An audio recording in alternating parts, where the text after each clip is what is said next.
আসসালামু আলাইকুম ওয়া রাহমাতুল্লাহি ওয়া বারাকাতুহু।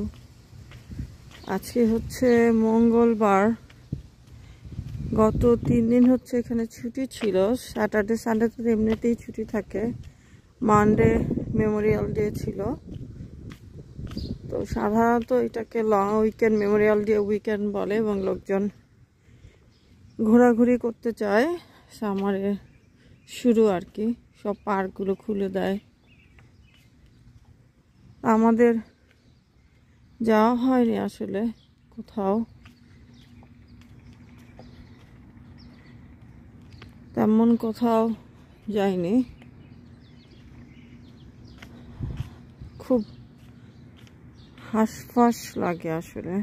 আমার বাসার থেকে খুব দূরে না, কাছাকাছি অনেক সুন্দর সুন্দর লোকেশন আছে। তো আমার হাজবেন্ড যেতে চায় না, এটা একটা সমস্যা। সে যেতে চায় না দেখে আমাদেরও যাওয়া হয় না। সকালবেলা এখন, মুসা এখনো ঘুমাচ্ছে। অনেক জায়গায় সুন্দর সুন্দর ফুল ফুটেছে। এগুলো হচ্ছে সামারের ফুল, কি যেন সাদা সাদা। এই ফুলটা নতুন দেখতে পাচ্ছি, গ্লাস ফুলের মতো বাংলাদেশের।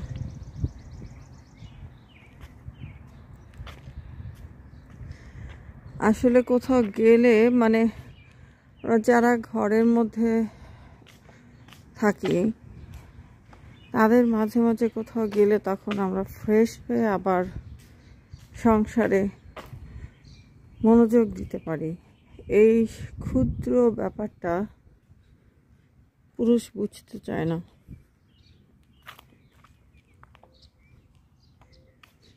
এই যে গাছগুলো দেখছেন, এই গাছগুলো তো এখন সবুজ। এই গাছগুলো কিন্তু কালার চেঞ্জ হয়েছিল, এখন আবার সবগুলোতে সবুজ পাতা এসেছে। পৃথিবী বদলে যায়, প্রকৃতি বদলে যায়, কিছু মানুষ কখনোই বদলায় না।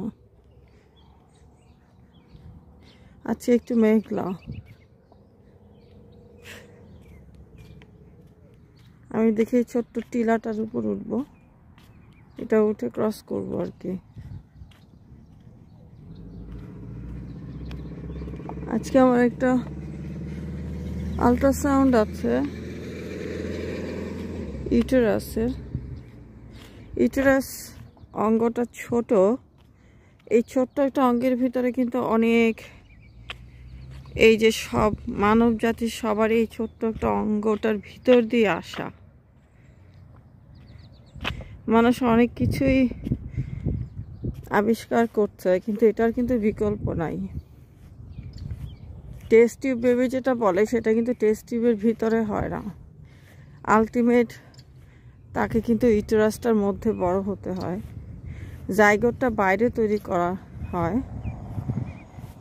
ওভাম স্পার্ম থেকে, কিন্তু আলটিমেটলি কিন্তু ইউটেরাসের ভিতরেই এটাকে ইমপ্লান্ট করা হয়।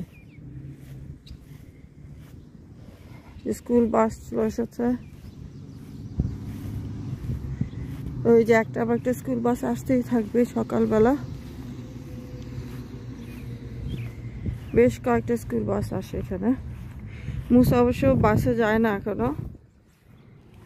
এখান থেকে দেখুন, আমি উপরে উঠে পড়লাম। উপর থেকে ঘর বাড়িগুলো কেমন ছোট ছোট দেখা যায়।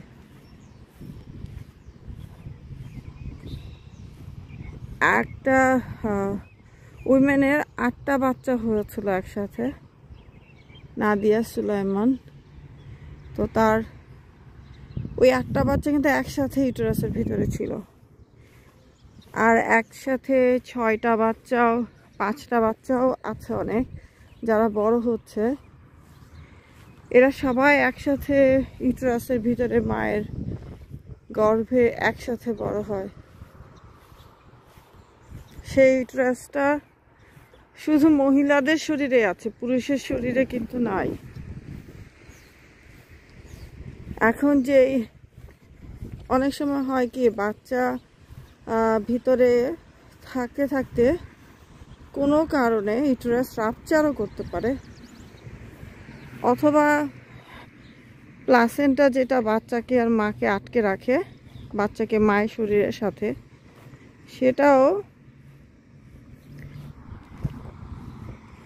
সেই জিনিসটাও কিন্তু অন্য ধরনের পজিশনে থেকে, মানে এই গাছটা দেখুন কীরকম সুন্দর, টোটালি ডিফারেন্ট। তো সেটাও কিন্তু বিভিন্ন ধরনের যে প্লাসেন্টা লোকেশন অনুযায়ী আর কি, প্লাসেন্টা প্রিভিয়া বলে, ওইটার উপর ভিত্তি করে ব্লিডিং হতে পারে, অনেক ব্লিডিং হয়ে মা মারা যেতে পারেন, অথবা এক্লাম্পসিয়া হয়, ব্লাড প্রেশার বেড়ে যায়, লিভারের এনজাইমগুলো বেড়ে যায়, লিভারের সমস্যা হয়।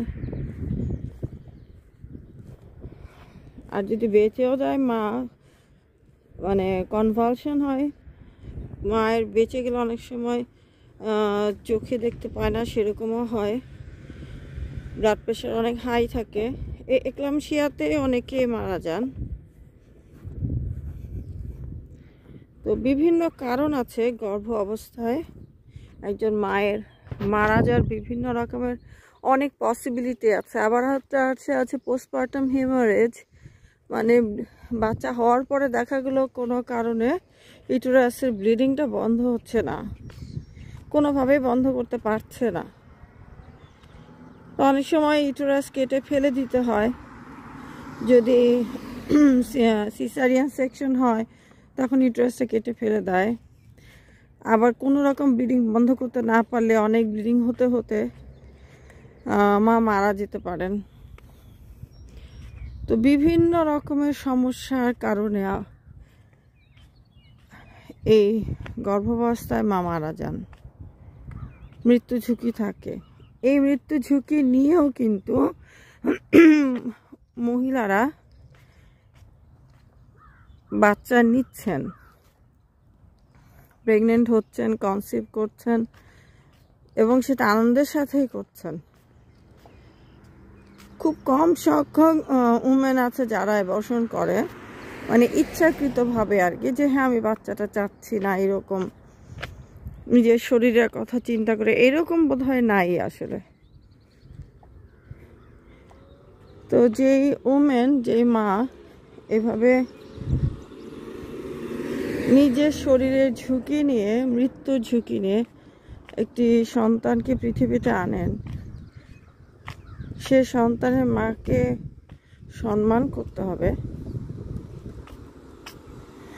এবং তাকে যথাযথ রেস্ট দিতে হবে, মানসিক শান্তি দিতে হবে।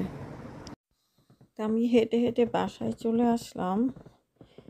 এই ভিডিওটা যেটা দেখছেন সেটা হচ্ছে ফিঙ্গার লেক ওয়েলকাম সেন্টার একটা আছে, রেস্ট এরিয়ার মতো। তো ভেবেছিলাম বাচ্চাদেরকে নিয়ে পার্কে যাব, ওখানে একটা পার্ক আছে, সেনেকা লেক স্টেট পার্ক। পরে অনেক কিছুক্ষণ যাওয়ার পরে প্রচুর বৃষ্টি নেমেছিল, ওরা আমরা এই জায়গাটায় থামলাম, থেমে বাচ্চারা এটার ভিতরে আমরা অনেকক্ষণ ওয়েট করলাম, বৃষ্টি কমেনি। এখান থেকে বের হয়ে পিৎজা নিয়ে ওরা পিৎজা খেলো, তারপরে বাসায় চলে আসলাম।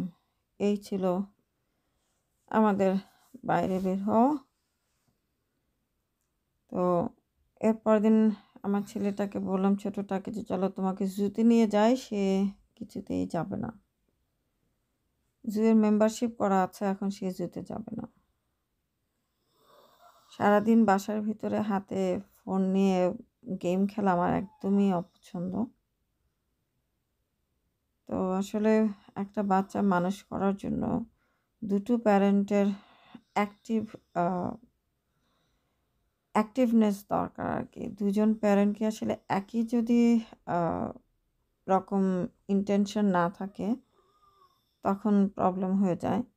এখন ধরুন একজন চিন্তা করলো যে আমার ছেলে ডাক্তার হবে, আরেকজন চিন্তা করলো আমার ছেলে হাফেজ হবে, তখন কিন্তু দুই দিকে চলে গেল রাস্তাটা। তো চিলড্রেন আসলে আমাদের জন্য সাদাকা জারিয়া, এই ব্যাপারটা বিয়ের আগে আসলে পুরুষকে বুঝতে হবে। পুরুষ যদি এটা না বোঝে যে না, চিলড্রেন হচ্ছে তার জন্য সাদাকা জারিয়া, বা সেই দুনিয়া থেকে যখন চলে যাবে তখন তার বাচ্চারা যত ধরনের গুড ডিড করবে সেই গুড ডিডের একটি পোর্শন সেও কবরে থেকে পেতে থাকবে। অবশ্যই বাচ্চাটা মুসলিম থাকতে হবে। মুসলিম যদি না থাকে তাহলে সে যত ধরনের গুড ডিডই করুক সেটা আখিরাতে কোনো কাজে আসবে না। তো এই ব্যাপারটা যদি কোনো পুরুষের মাথায় থাকে তাহলে সে চিলড্রেনের পিছনে আসলে ওইভাবে টাইম ইনভেস্ট করবে, এবং ওরা যাতে ইসলাম প্র্যাকটিসিং হয় এবং কোরআন শিখে, নামাজ পড়ে, রোজা রাখে, মেয়ে হলে পর্দা করে, সেই ব্যাপারগুলো খেয়াল করবে।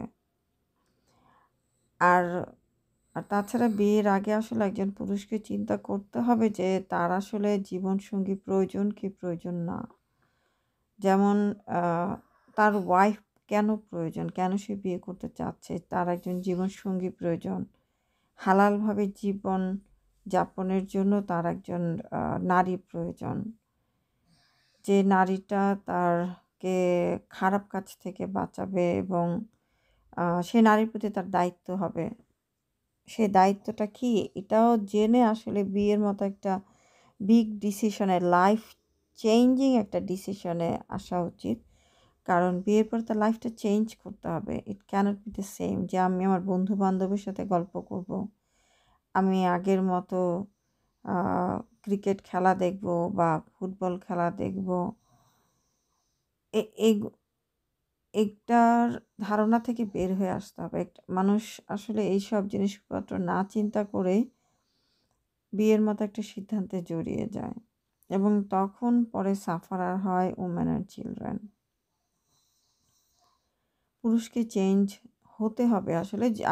আর যারা চেঞ্জ হতে চায় না তাদের জন্য বিয়ে না, তারা সিঙ্গেল থাকতে পারে। সিঙ্গেল থাকতে তো আর আল্লাহ না করেনি, তাই না? বিয়ে কিন্তু আসলে অনেকে বলে বিয়ে ফরজ, বিয়ে কিন্তু ফরজ না। এটা ম্যান্ডেটরি কোনো ইবাদত না। এটা হচ্ছে আপনার সামর্থ্য থাকলে বিয়ে করতে হবে। যার সামর্থ্য নাই, সামর্থ্য থাকতে হবে, ইচ্ছা থাকতে হবে, তাই না? যে হ্যাঁ আমি আরেকজন নারীর দায়িত্ব নেব। তার শুধু খাওয়া পড়ার দায়িত্ব না, তার মানসিক শান্তি যেন থাকে, মেন্টাল কমফোর্ট থাকে, ইমোশনাল নিডের দায়িত্বটাও তাকে নিতে হবে, ট্র্যাঙ্কুইলিটিটা থাকতে হবে বাসার ভিতরে। তো এই জিনিসগুলো না বুঝে ছপ করে ঝাঁপিয়ে পড়ে আমি আমার বন্ধু বিয়ে করেছে আমিও বিয়ে করলাম এই জাতীয়, বা মা বলেছে তাই বিয়ে করলাম, দাদি বলেছে নাতির বউয়ের মুখ না দেখে মরবে না সেই জন্য বিয়ে করলাম, এই রকম বিয়ে আসলে করা উচিত না। তো এই জায়গাটাও কয়েকদিন আগে গিয়েছিলাম, এটা বাসার কাছে, একটু বিকালবেলায় হাঁটতে গিয়েছিলাম। এগুলো আমার এখানে 2-3টা নদী আছে। তো এই নদীগুলো এই খুব মানে নদী না বলে নালাও বলা যায়, খুব বেশি বড়ও না আবার খুব বেশি ছোটও না। এগুলোতে মানুষ মাছ ধরে আর কি। তো এখন মোটামুটি গরম পড়াতে অনেক লোকজনই ছিপ নিয়ে বসে পড়েছে। মাছ কিন্তু ওঠে, আমরা কখনো মাছ ধরিনি। এই ছোট টাউনটাতে ছিমছাম, লোকজন কম আর কি। এগুলো ছোট ছোট শহর, আমেরিকার ছোট ছোট, এগুলো একসময় গ্রাম ছিল, এখন এগুলোকে শহর বলে। কিন্তু আসলে এদের মানে বাড়িঘরগুলো একটু গ্রামের মতোই। তো এই জন্য গ্রামের বাড়ির যেরকম আশেপাশে পুকুর টুকুর থাকে যেখানে মানুষ মাছ ধরে, ওইটাও এরকম আর কি। এখানে 3টা রিভার আসে, ওনাইদা, সেনেকা, আরেকটা যিনি অসিউগো রিভার। এই 3টা রিভারের সংযোগস্থল রিভার পয়েন্ট। তো সবাই ভালো থাকবেন। সামনে best 10 days of the year is coming. আল্লাহ আমাদের সবাইকে ভালোভাবে জীবনযাপনের তৌফিক দিন। আমরা যেন অন্যের মনে কষ্ট না দিই, অন্যকে আজে বাজে গালিগালাজ না করি, সবাই যেন ভালো মানুষ হয়ে যায়।